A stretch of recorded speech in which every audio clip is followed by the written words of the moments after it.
Hello and welcome to another episode of Doom Service on Film, officially not the first, and definitely not the last. As part of 31 Nights of Doom Service, your endless spooky content month. I'm here with Aaron Loveday, visual artist and visionary, if I do say so myself. I'm here to discuss his most recent project, Cymatics, and other things. Introduce yourself.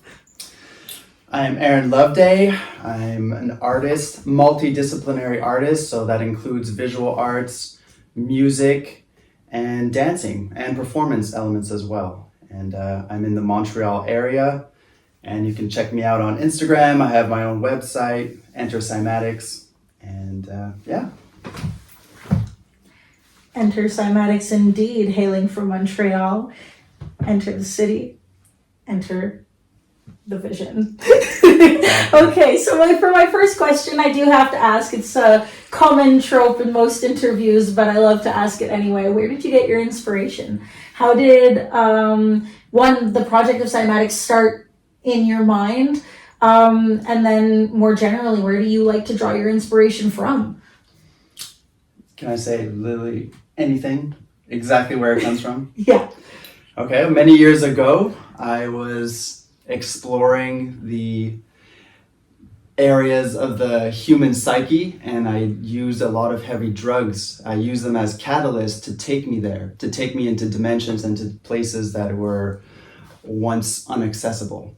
I guess I've always been the kind of artist that was very imaginative, and I like to close my eyes and imagine things much more than observing what I saw from the physical world. And my main inspiration would be music. Music has always been a huge inspiration to me. I think that music has a lot of visual data embedded within the mix. And I think that musicians and artists, they do this without even realizing, but it's full of information, visual information, surprisingly, within the music. So I like to kind of just close my eyes and imagine what kinds of worlds and what kinds of things would be making those sounds, what kinds of things would be producing those sounds. And I like to imagine this as if I wasn't a human, if I came to Earth as an alien and I didn't really know what the whole concept of an actual instrument was or anything like that. It's kind of that was really the original ways that I would sort of think about these ideas, was just how does music translate to vision and to visual maps, Amazing. So I'm journeying into the human psyche a little bit further and trying to see how that broadcasts outwards. Very cool. So for my second question,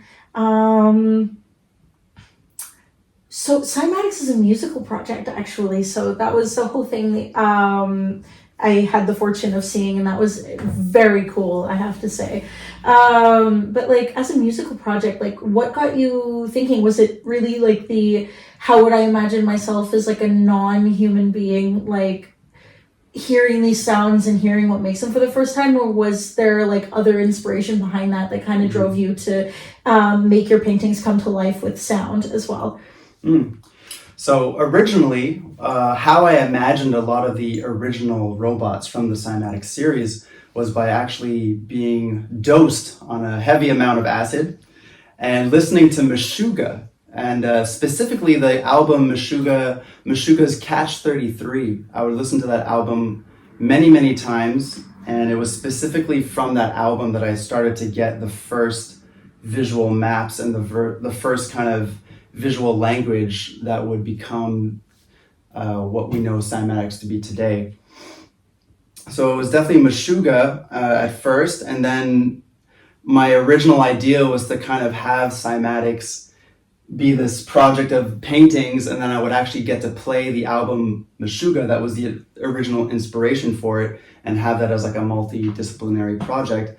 But as the years went on, I started to realize wait, I'm a musician, and it would the depth and the creative prowess of the project would be a lot more well defined if I was the one to actually design the music myself.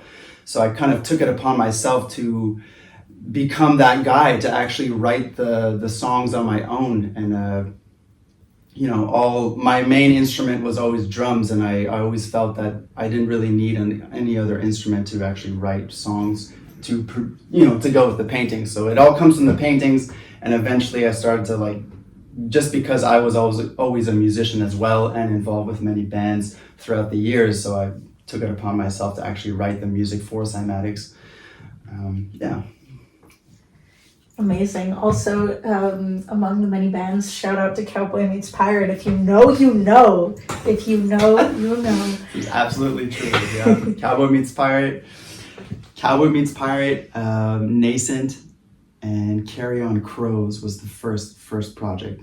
And it's sort of my skill as a drummer is a conglomeration of all those projects. And then my own just continuing to play drums even outside of the context of a band years later.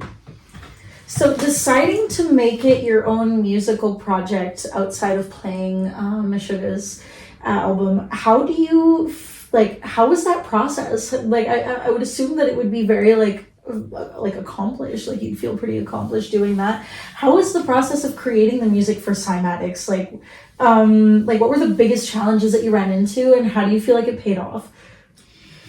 Well, originally I actually wanted to do a project with music as a solo artist before Cymatics. So I had two paintings. You might know them as The Fourth Age and The Titan of Naraka. So these are two giant paintings that I have, and they're kind of this weird, abstract, creative depiction of heaven and hell.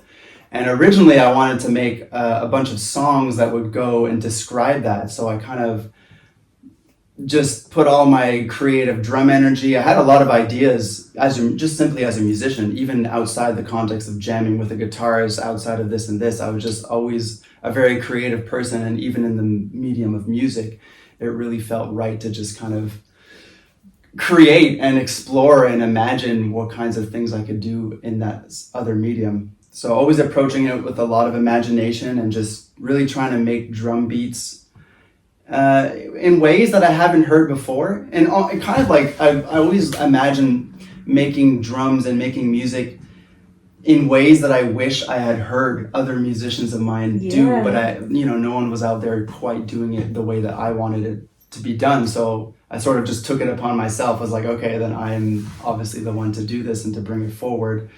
So then I had this project. It ended up being scrapped because I went into the studio and I recorded almost an album's worth of material. There was only 3 or 4 songs, but they were really long. They were 10 to 15 minute songs each. And so I recorded all this stuff. I went into the studio and I tried to record it on the drums, and it was a very difficult process. Just the process of actually recording it, and I ended up really not being happy with the way that it sounded. It was just really inconsistent, and because I was being charged hourly and I was already over my budget, I kind of just had to pull out because it was just really not going to happen. So I kind of scrapped it for many years, and then I was just sort of like, wow, well, I guess that didn't work. So I still went through and I made a crazy exhibition, and I still released those paintings, but they didn't have any music to go with them. But I think the idea to still make art and music was still there was still the seed deep inside of me that had to manifest at one point or another. And then later, I ended up kind of coming back to that and just starting to write music and thinking about writing music for Cymatics. And I think I already made this decision from the beginning. I was like, okay, I'm not going to do that. I'm not going to go into the studio and just go in and try to record the drums. I feel like drummers that do that, they really have time to dedicate at least 20 hours, 8 days a week to this kind of thing, just to really be able to be happy with your finished product, and to be, especially in the genre of metal, it's very consistent on the double bass and there's a lot of elements to it. So I'm also a perfectionist as an artist. So I really wanted it to be my way and in my vision. And if I couldn't really make that happen with the amount of time that was available to me, then it wasn't worth it. So right from the beginning, before writing the stuff for Cymatics, I made that decision to say, I'm going to go into the studio and I'm not actually going to record the drums, but I'm going to work with a producer, and I'm just going to sort of give him all my drum ideas, and we'll kind of put it into the program, sort of like digital drums. So that sort of like was my way of getting over that first challenge that I initially did not want to come face to face to again with, because it was very demoralizing. But yeah, so I definitely started to write in that way, and the process was honestly pretty smooth because I was able to also recycle some of the ideas from this scrapped project. I kind of took my favorite parts of it, Nice. and I sort of revamped them and like put parts in the beginning, put parts after them, and yeah, just really using the paintings as visual prompts for what I wanted to express sonically. Really became the way that I kind of went about the cymatics. I never really played, I played things that were challenging, but the most challenging thing about my drumming is really how long the bars are. So it's not really about the complicated speed of it. It's not about crazy drum fills. I would really just use what I was good at. And what I was good at was imagination and like sort of memorization. So I would memorize these long bars, and then it would like, you would think that it's like a bunch of different drum beats, but then it kind of like repeats.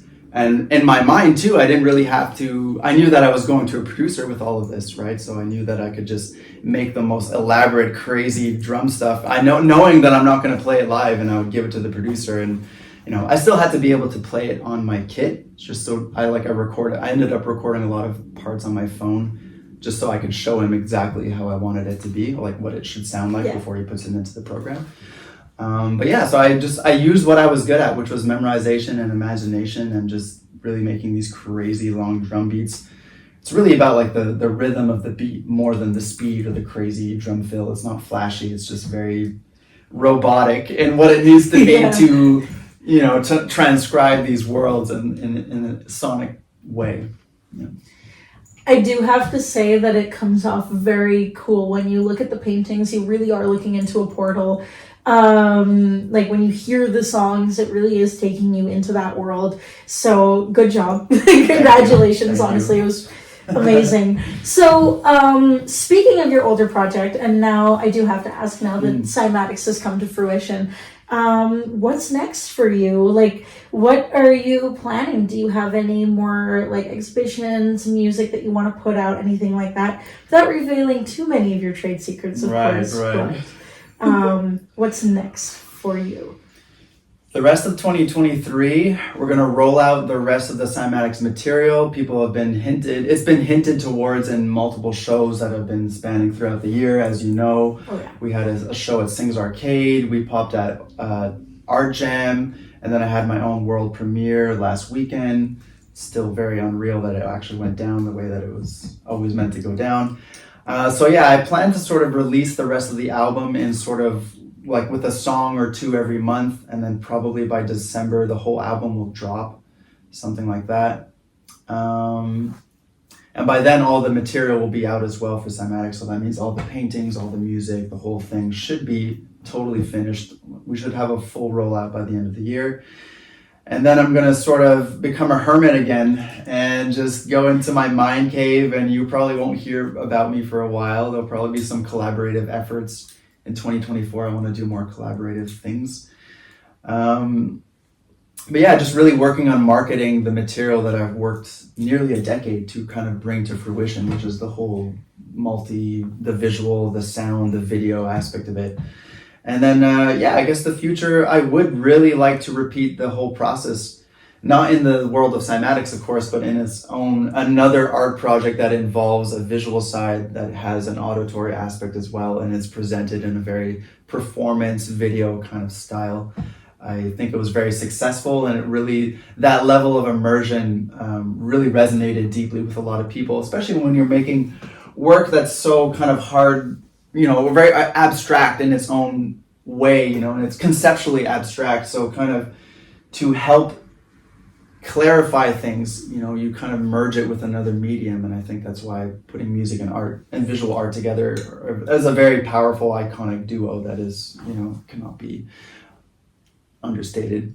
But yeah, so I feel like the future holds another sort of project like this, in a different world, in a different time, in a different era. But music and art together, definitely not the last you've seen of that.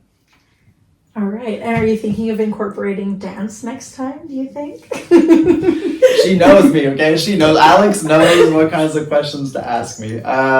Yes, as most of you who know me, I'm an incredibly creative, excitable dancer. And it's funny that you bring that up. The original idea for Cymatics was to be this show that had the visuals in the background and then the music playing. And I would also be on stage as a dancer, and I would interpret each one of the songs with a dance. So that was kind of the original idea behind it, but I didn't end up having time to do that. And yeah, it wasn't right for this project, but I do feel like in the future, like really involving the performative aspect, maybe even getting more dancers, getting more people to work with me and have almost like a stage production, with musical performances and acting and like all kinds of stuff. I really want to explore that avenue much deeper than I ever have before, for sure. Amazing. So if you have your eye on Aaron Loveday, stay tuned for Enter Cymatics, the musical. That's right. Okay, so now a bit of a stupid question. I like to ask these. They seem course. to make people laugh, so I want to make you laugh a little bit. If you could be any animal, mythical or real, what animal would you be? Like, and why? Especially if it's mythical. I want to know why. It'd probably be a dragon. A dragon because it's a reptile, and I feel like reptiles are like their own class of animal that's very primordial and very ancient, and also very sunlight driven. They're very solar oriented. They literally get energy even more so than humans from the sun, and I've always found myself to like enjoy the sun on a level that is probably more than human, perhaps. So I feel like there's some reptilian deep inside of me. This cold reptilian heart. yeah, exactly. Dragons are also usually depicted as really intelligent, and they live super long. Longevity is kind of like a theme that's usually associated with dragons, which is kind of cool. And I definitely plan on living to see a whole century. That's not even like a question. Like, I will live to see a century. I feel like it's my job as a human being. I've sort of already done this deal with the entities. I will live to see a century. So yeah, I think a dragon. Fire breath is cool, and they can fly. I'm an air sign, so totally resonate with that. I can second that. Dragons are pretty cool, honestly. Breathe fire, fly through the air. You got it all. Definitely. All right. So another one that I'll ask you, seeing as we're talking a bit of music also. So what would be your top 3 deserted island album picks? You're stuck on an island. There's nobody coming to get you. Like, you're stuck. Like, you're there. And you have to pick 3 staples. What would they be? Oh my goodness. Miles Davis, Bitches Brew, Monuments, The Amanuensis. It's just one of those albums that never becomes tired to my ears. I think it really all the instrumentation on that album hits me on a very deep soul level. My goodness. It's a tough question. Probably something more on poppy, maybe like some Lights album. Lights is cool. She kind of she has pop, and then she has acoustic, and she also fucks with EDM, which is nice. I feel like all those 3 albums might satiate my love of music. It's a good question. He comes prepared. He knows. All right. Well, to wrap it up, I'm going to flip it on its head a little bit. What would you like? Is there anything that you would like to ask me? I always like to do this. I always like to see if anybody wants to ask the host something.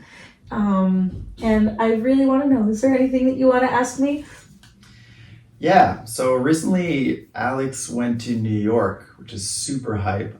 I'm wondering what other major city is kind of on your hit list in terms of you would want to go there and see what the art scene is like, dip your toes into the people over there, and meet some really cool artists. Like what other city are you kind of thinking about to do that?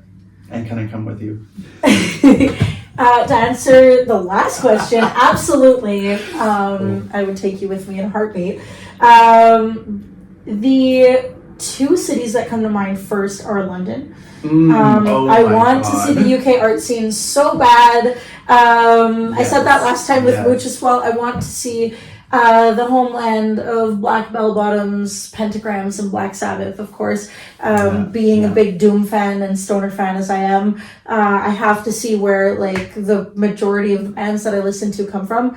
Berlin as well. Germany in general, but Berlin, because it is the major city and there probably is a huge music scene there that I haven't even began to scratch the surface of.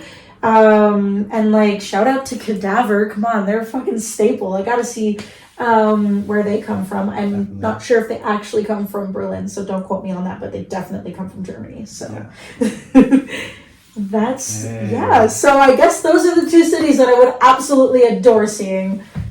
London, we're coming for you.